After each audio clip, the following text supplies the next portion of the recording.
Naoya Inoue, pagkatapos na nagtagumpay na nadepensahan ng undisputed Super Bantamweight World Champion ang kanyang mga titulo kontra yan kay Luis Nery via 6-round knockout noong May 6 sa Japan, Inoue dadayo na sa England para doon harapin ang undefeated na Australiano na si Sam Goodman o di kaya'y tatanggapin ang offer ng Saudi na doon gaganapin ang kanyang susunod na laban. Kaya lang pang undercard lang, Goodman naniniwala naman na batay sa ipinakita ni Inoue sa laban niya kay Nery. Nasabi niyang sapat na ang mga napanood niya para talunin itong si Inoue.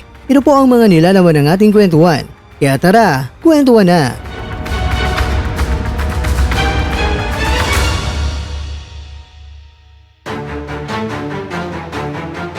Well, ayun na nga kakwento.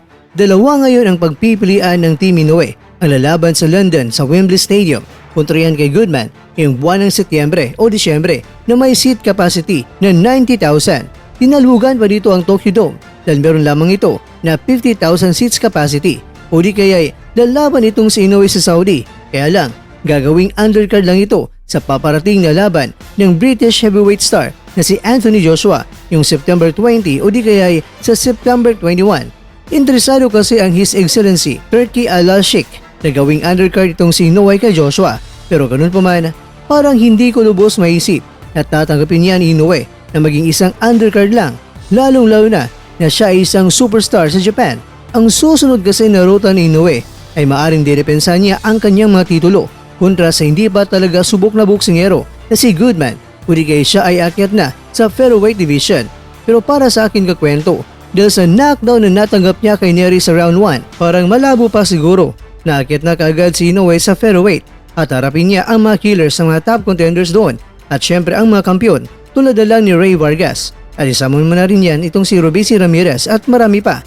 Kaya para sa akin, posibleng harapin muna ni Inoue ang sisiw na pumapalag na at yan ay si Goodman. Dahil baka gabang boy na naman itong si Inoue sa pangalawang pagkakataon kung aakit na siya ng timbang. Alam niyo na kakwento, habang tumataas ang timbang bumibigat din ang suntok ng mga boksingero. Pero baka kakayanin din naman ni Inoue ang masuntok ng featherweight boxers. Pero ganun pa man, itong si Goodman kakwento ay sobrang excited na at nagangas pa nga na base sa kanyang nasaksihan sa laban ni Inoue at Nery. Nasabi niya na kaya niyang wasakin itong si Inoue. Target kasi ni Goodman na makalaban sa isang world title fight at ang lahat ng mga titulo ay hawak ngayon ni Inoue.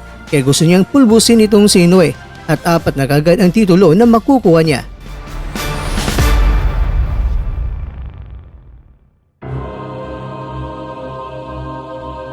Mga kakwento, papayag kaya si Inoue na lalaban sa Saudi pero undercard lang ito sa laban ni Joshua Anthony o di kaya lalabas na siya sa kanyang lungga at lalaban sa England kontra yan sa pumapalag na sisiw na si Sam Goodman o di kaya panahon na ni Inoue na ang kanyang mga world title belts ay kanyang ibakante at sa timbang ay akyat na namang muli kung gagawin na naman ito kay Inoue na maging super champion ng World Boxing Organization. Makakaharap agad si Rafael Espinosa, ang WBO Featherweight World Champion. Well, ito kasi ang nangyari noon nung naging undisputed si Inoue sa bantamweight. Ang WBO ay hindi na nakapag-weight. Pwedeng lalaban agad si Inoue noon sa kampiyon sa WBO na si Stephen Fulton. Kaya ayun, nilabanan ni Inoue at siya ang naging Unified Super Bantamweight World Champion. Pero para sa iyo kakwento, ano ang mas dapat na gagawin? Lalaban pa ba sa Super Bantamweight si Inoue o ang kanyang matitulo ay kanya ng ibakante?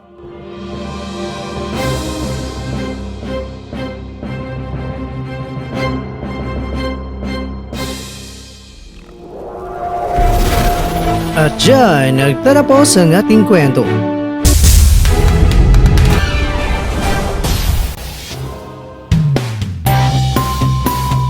Maraming salamat mga kakwento sa inyong panunood. Pero baka naman mga kwento ay nagustuhan niyo po ang kwento natin ngayon.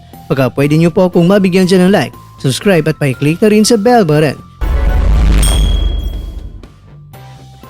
Pero bago tayo matapos mga kwento ay syempre, shoutout po muna tayo dyan sa ating mga kakwento.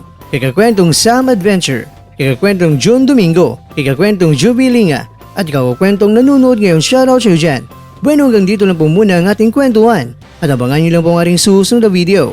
At dito lang po yan sa isang channel na kung saan maaring ito'y mga kwentong di pa na kwento sa inyo.